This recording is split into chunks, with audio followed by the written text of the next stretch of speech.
Caroline Leavitt đã làm một công việc phi thường với tư cách là thư ký báo chí quốc gia trong chiến dịch lịch sử của tôi, và tôi vui mừng thông báo rằng cô ấy sẽ đảm nhiệm chức vụ thư ký báo chí Nhà Trắng.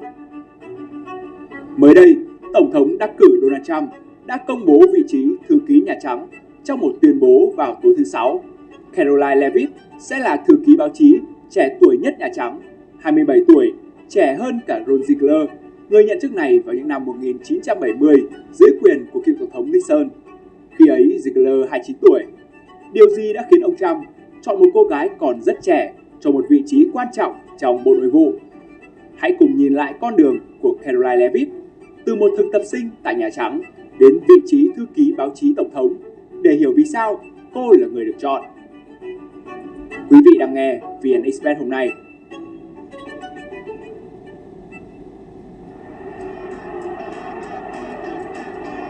Trong khi bạn bè đang tụ tập ở trận bóng bầu dục, nữ sinh viên Caroline Leavitt vẫn cẩn mẫn trong nhà ăn tại trường đại học New Hampshire với lá đơn xin thực tập tại Nhà Trắng vào năm 2018. Nếu tôi được nhận thì bỏ lỡ bất kỳ trận bóng bầu dục nào trên thế giới cũng đáng giá. Caroline đã nghĩ như thế khi cô 21 tuổi. Trái ngược với những ứng viên khác, Caroline hoàn toàn không xuất thân từ một gia đình làm chính trị. Cô đến từ một gia đình kinh doanh trung lưu tại New Hampshire, và cả quá trình trưởng thành đều không có gì liên quan đến chính trị. Cho đến khi vào đại học, cô chọn ngành nghệ thuật về truyền thông và khoa học chính trị. Caroline mới được tiếp xúc với chính trị và tỏ ra hứng thú. Giống như những người Mỹ khác thuộc tầng lớp trung lưu ở bang New Hampshire, tôi chỉ lao vào chính trị tại trường đại học của mình, St. Anselm College ở Manchester, New Hampshire. Trên podcast The Untold Story, Caroline kể tiếp, là một trong số ít những người theo phe bảo thủ trong trường. Họ giao cho tôi nhiệm vụ trợ lý chạy vặt cho Fox News. Tôi chỉ loanh quanh ở hậu trường, và chính lúc đó tôi nhận ra con đường sự nghiệp mà mình muốn theo đuổi. Caroline bắt đầu bước chân vào con đường chính trị trong tuần cô làm việc tại Fox News. Khi đó, cô có cơ hội gặp gỡ một số ứng cử viên tổng thống tại trường trong khuôn khổ cuộc bầu cử sơ bộ ở New Hampshire. Trải nghiệm này đã mang đến cho Caroline cái nhìn đầu tiên về thế giới báo chí, và cũng chính lúc đó cô nhận ra rằng đây là con đường sự nghiệp mình muốn theo đuổi sau khi tốt nghiệp. Ngay từ khi còn là sinh viên ở trường đại học năm 2016 đến năm 2019, Caroline đã thể hiện rất rõ bản sắc chính trị của mình là ủng hộ Đảng Cộng Hòa và Donald Trump. Cô tiếp tục viết một chuyên mục cho tờ báo sinh viên tại Đại học St. Anselm với tiêu đề "Tại sao Donald Trump liên tục chiến thắng và truyền thông không hiểu được điều đó?". Trong bài viết, cô chỉ trích chính sách chính trị dựa trên bản sắc mà nhiều bạn học của cô ủng hộ. Cô chia sẻ rằng, tôi không tin rằng màu da hay giới tính của bạn có thể kìm hãm bạn ở đất nước này. Tôi không nghĩ điều đó là sự thật. Đó chính là nền tảng cho niềm tin bảo thủ của tôi. Không lâu sau đó, Caroline đã được nhận làm thực tập sinh ở văn phòng báo chí Nhà Trắng của Tổng thống Donald Trump, đúng như nguyện vọng. Con đường sự nghiệp của Caroline bắt đầu dưới chính quyền của Trump ngay từ khi cô tốt nghiệp. Đầu tiên, Caroline bắt đầu với công việc thực tập tại phòng báo chí Nhà Trắng của Trump dưới thời cựu thư ký báo chí Kelly McEnany trong nhiệm kỳ đầu tiên của ông. Trang web chiến dịch tranh cử năm 2022 của Caroline nêu rõ: tôi đã giúp thư ký báo chí Kelly McEnany chuẩn bị cho các cuộc họp báo áp lực cao và đấu tranh chống lại các phương tiện truyền thông chính thống thiên vị. Khi Trump bị Tổng thống Joe Biden đánh bại vào năm 2020, Caroline rời Nhà Trắng và trở thành giám đốc truyền thông cho Elise Stefanik, đại diện Đảng Cộng Hòa. Sau này, Caroline rời bỏ vai trò đó để tranh cử ghế Hạ viện Mỹ tại New Hampshire vào năm 2022. Caroline đã giành chiến thắng trong cuộc bầu cử sơ bộ của Đảng Cộng Hòa. Tuy nhiên, cô thua trong cuộc bầu cử tổng tuyển cử trước ứng cử viên Dân Chủ Chris Pappas.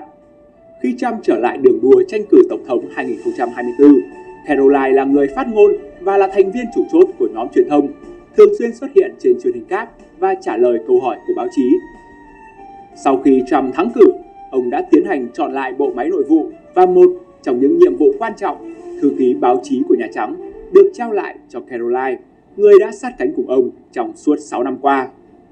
Vai trò của thư ký báo chí Nhà Trắng là một trong những vai trò quan trọng nhất trong bất kỳ chính quyền nào, vì thư ký báo chí là người truyền đạt các chính sách của Tổng thống và trả lời các câu hỏi trong các cuộc họp báo thường có thể gây tranh cãi.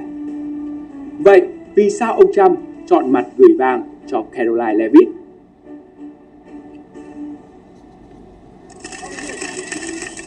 Khi được hỏi về quyết định trao vị trí quan trọng này cho Karoline, ông Trump cho biết đây là một vai trò vô cùng quan trọng, không được phép xảy ra sai sót.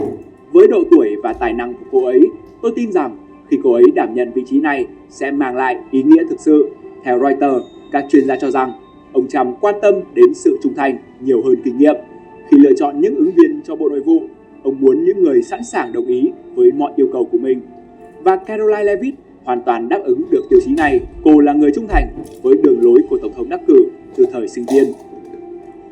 Trong cuộc bầu cử sơ bộ của Đảng Cộng Hòa với 10 ứng viên vào tháng 9, Karoline đã chiến thắng, một phần nhờ vào việc thể hiện quan điểm bảo thủ mạnh mẽ hơn so với các đối thủ khác, bao gồm cả Matt Lauer, người từng là ứng viên của đảng này vào năm 2020 và cũng từng làm việc trong chính quyền ông Trump.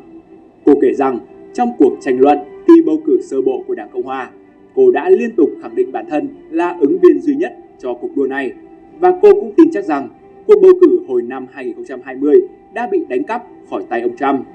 Trang NBA cho biết khi Karoline là thư ký báo chí quốc gia của chiến dịch tranh cử, cô đã luôn bảo vệ sự hấp dẫn độc đáo của ông Trump đối với các cử tri trẻ. Tổng thống có một thông điệp gây được tiếng vang với những người trẻ tuổi. Karoline nói với NBA trong một cuộc phỏng vấn vào tháng 9.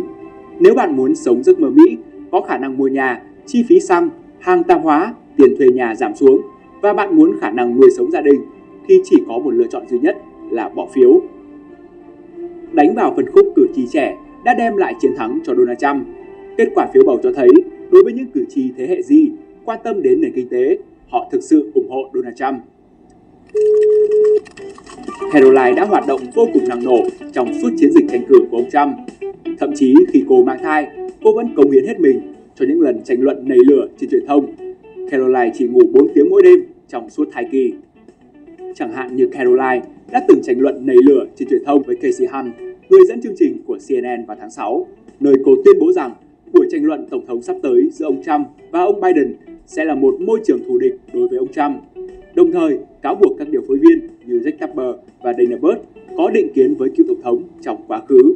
Buổi tranh luận gay gắt đến mức người dẫn chương trình Hunt cảnh báo Karoline rằng buổi phỏng vấn sẽ phải kết thúc nếu cô tiếp tục công kích đồng nghiệp của tôi.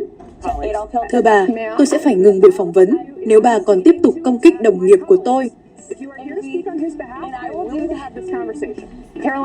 Cảm ơn đã dành thời gian cho chúng tôi. Bà luôn được chào đón trở lại. Ngay sau đó, bà Hunt đã chấm dứt cuộc trò chuyện. Sau đó vài tuần, khi ông Trump bị ám sát hụt lần đầu tiên, cũng là lúc Karoline vừa trở về từ bệnh viện sau khi sinh con trai. Cô đã nói với chồng rằng có vẻ như em sẽ quay lại làm việc. Tờ Fox News khen ngợi Karoline đã cống hiến từ tận trái tim trong bài phỏng vấn. Làm sao để đối diện với việc cân bằng giữa việc nghỉ ngơi trong thai kỳ và làm việc trong chiến dịch tranh cử? Gần như không thấy cô biến mất. Có chứ, tôi nghỉ phép 9 ngày để sinh em bé và sau đó trở lại trên TV. Lúc tôi đang mang thai cũng là lúc diễn ra vụ kiện ở tòa án hình sự Manhattan. Cứ liên tục bay đi bay lại khắp cả nước, đi biểu tình, xuất hiện bên lề võ đài trong một trận đấu UFC. Đó là quãng thời gian tôi phải tạm gác lại mọi thứ, tập trung ổn định và sau đó quay trở lại ngay sau khi sinh con trai.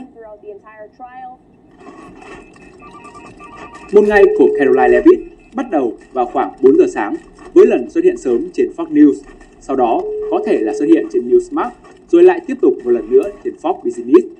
Với tư cách là thư ký báo chí quốc gia của chiến dịch tranh cử của Trump năm 2024, Leavitt đã điều chỉnh thời gian của mình theo lịch trình ngủ của Donald Trump, tức là 4 giờ mỗi đêm. Nếu cô ấy tình cờ ở New York, cô ấy sẽ chạy từ studio này sang studio khác, chỉnh sửa tóc và trang điểm trên đường đi. Nếu cô ấy làm việc tại nhà ở phía nam New Hampshire, cô ấy tranh thủ chăm sóc con trai, xen kẽ những lần lên sóng. Thì 4 ngày sau khi sinh con trai Nicholas, người phụ nữ trung thành với chiến dịch Make America Great Again này đã tạo kiểu tóc vàng bạch kim, trang điểm lại và quay lại máy quay để giải quyết các thông tin của vụ ám sát đầu tiên. Và khi nói đến chế độ nghỉ thai sản, Leavitt cho biết, tôi có cảm giác rằng mình là kiểu người muốn quay lại làm việc ngay lập tức. Với tư cách là thư ký báo chí quốc gia của chiến dịch tranh cử của Trump, Caroline đã trở thành nhân vật quen thuộc của giới truyền thông, thường xuyên lên TV và radio để bảo vệ cấp trên của mình. Theo trang Politico, Caroline đã không ngại đấu tranh với báo chí trên truyền hình và đã có được sự ủng hộ công khai từ một số đồng minh của ông Trump. Chính những lần đấu tranh này đã khiến ông Trump rất ấn tượng về cô ấy. Trong thư thông báo Caroline sẽ là thư ký báo chí của Nhà Trắng, ông Trump gọi cô là Caroline thông minh, cứng rắn và đã chứng minh mình là người giao tiếp cực kỳ hiệu quả. Ông Trump cho biết trong một tuyên bố rằng, tôi hoàn toàn tin tưởng rằng cô ấy sẽ xuất hiện trên bục phát biểu và giúp truyền tải thông điệp của chúng ta đến người dân Mỹ khi chúng ta làm cho nước Mỹ vĩ đại trở lại. Những người thuộc phe Cộng hòa cũng ủng hộ Caroline. Theo The Hill, khi chưa có kết quả cho vị trí thư ký báo chí Nhà Trắng, nhà báo, người dẫn chương trình Martha MacCallum nói với Caroline rằng rõ ràng là ông ấy đánh giá cao cô và nhấn mạnh rằng Caroline là một trong số nhiều trợ lý và đồng minh hàng đầu của cựu tổng thống được cho là đang được cân nhắc cho vai trò này. Caroline cũng có được sự ủng hộ của thống đốc Đảng Cộng hòa Chris Sununu, một người ôn hòa ủng hộ nỗ lực tái tranh cử của Trump. Caroline Leavitt là tiếng nói mới và lá phiếu có nguyên tắc mà New Hampshire cần có trong Quốc hội. Sebastian Gorka, người được cho là một trong hai cái tên đang được cân nhắc làm phó cố vấn an ninh quốc gia của ông Trump, nói với The Telegraph rằng Caroline là một trong những người bạn tâm giao đáng tin cậy nhất của cựu và tương lai tổng thống. Mọi người có thể thấy điều này qua cách cô ấy được tin tưởng giao phó một số thông báo quan trọng nhất liên quan đến nội các mới. Điều gì đang chờ đợi Caroline Leavitt trong vai trò thư ký báo chí Nhà Trắng? Các chuyên gia tin rằng Caroline sẽ phải đối mặt với thách thức cân bằng giữa giao tiếp trực tiếp với công chúng, trong khi vẫn duy trì được uy tín của báo chí khi là đại diện cho chính quyền ông Trump. Dưới thời Tổng thống Joe Biden, các cuộc họp báo được tổ chức hầu như hàng ngày. Tiếp tục truyền thống được duy trì trong nhiệm kỳ Tổng thống của ông Barack Obama từ 2009 đến 2017 và ông George Bush từ 2001 đến 2009. Ngược lại, trong nhiệm kỳ đầu tiên của ông Trump, chính quyền của ông đã giảm mạnh tần suất họp báo, với khoảng cách kỷ lục hơn 300 ngày không có người phát ngôn nào tổ chức họp báo từ tháng 3 năm 2019 đến tháng 1 năm 2020. Đã có đến 4 thư ký báo chí trong nhiệm kỳ từ 2017 đến 2021, Sean Spicer, Sarah Sanders, Stephen Wisham và Kayleigh McEnany. Spicer đã gây khó dễ cho đoàn báo chí Nhà Trắng trong lần đầu tiên xuất hiện vào tháng 1 năm 2017 với tuyên bố sai sự thật rằng đám đông tụ tập tại Washington để dự lễ nhậm chức của Trump là lượng khán giả lớn nhất từng chứng kiến lễ nhậm chức chấm hết, cả trực tiếp và trên toàn cầu. Trump thường chỉ trích giới truyền thông, gọi họ là kẻ thù của nhân dân và tin giả, khiến mối quan hệ với báo chí trở nên căng thẳng trong nhiệm kỳ của ông. Trong nhiệm kỳ trước của Trump, các thư ký báo chí như Sean Spicer và Sarah Huckabee Sanders thường xuyên tranh cãi với các nhà báo, trong khi Stephanie Wisham chưa bao giờ tổ chức họp báo, còn Kayleigh McEnany thì đối đầu trực tiếp với giới truyền thông, đặc biệt là trong thời kỳ đại dịch. Theo The Guardian, Caroline sẽ phải đối mặt với thách thức cân bằng vai trò là bộ mặt của chính quyền ông Trump trong việc điều hướng mối quan hệ căng thẳng giữa Nhà Trắng với giới truyền thông, trong khi vẫn duy trì lòng trung thành mạnh mẽ với Trump.